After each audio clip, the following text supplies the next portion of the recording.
පරිකම අකුණු විශාල ප්‍රමාණයක් ඇති වේ. අකුණක් යනු අධික විභව අන්තරයන් නැති ස්ථාන දෙකක් අතර ඇතිවන විද්‍යුත් විසර්ජනයක් වේ.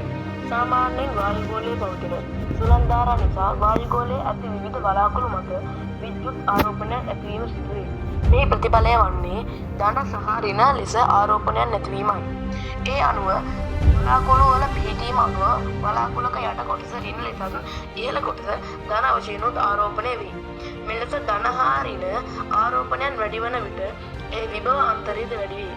ඒත් එක්කම බලාකුළක යට පැත්ත ඍණ ලෙසට ආරෝපණය වන විට පොළොවේ ඇති ඉලෙක්ට්‍රෝනද පහළට ගමන් කිරීම සිදු වෙනවා. මේ හේතුවෙන් පොළොවේ මතුපිට පෘෂ්ඨයෙන් ධන ආරෝපණ පමණක් ඉතිරි වී තිබී විශාල වශයෙන් ධන ලෙසට ආරෝපණය වීම සිදු වෙනවා.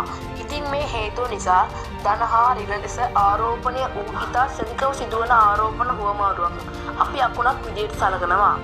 මේ අකුණු බොහෝ විට සිදුවිය හැකි ආකාර තුනක් ඇත. 1.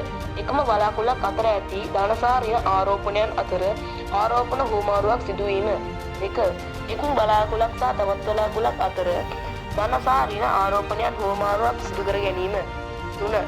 වලාකුළක් හා පොළොව අතර ආරෝපණ හුවමාරුවක් සිදුවීම.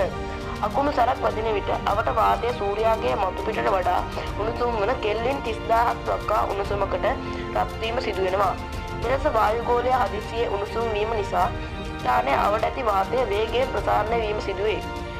මේ හේතුවෙන් වායුගෝලය හරහා ගමන් කරන කම්පන තරංග නිර්මාණය වේ. මේ කම්පන තරංගයේ ගිගුරුමක් නැත්නම් ගෙරවීමක් ලෙස පොළොවට ඇසීම සිදු වෙනවා.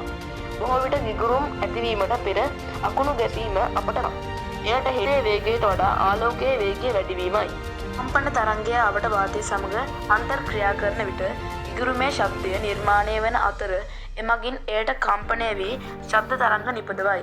ගිගුරුම් හඬේ ഘോഷාව අකුණක් හා එය නිරීක්ෂණය කරන්නා අතර ඇති දුර මෙන්ම අකුණ පිපිරීමේ තීව්‍රතාවය මතද රඳා පවතී. මේ අකුණු ප්‍රහාරයන් බොහෝ විට මාරාන්තික වෙන්න පුළුවන්.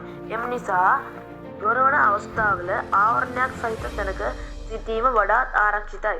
අකුණු ආකර්ෂණය වන දේවල් අසල නොසිටිය යුතුයි. මිනිසුන්ගේ මතයක් ඇත එක වතාවක් අකුණක් වැදුණු ස්ථානයකට නැවතත් අකුණු නොවදින බවත්, සෑම විටම ප්‍රදේශයේ උසම ස්ථානයට පමණක් අකුණු වදින බවත්. නමුත් එවැනි කතාවල කිසිම සත්‍යතාවයක් නැත.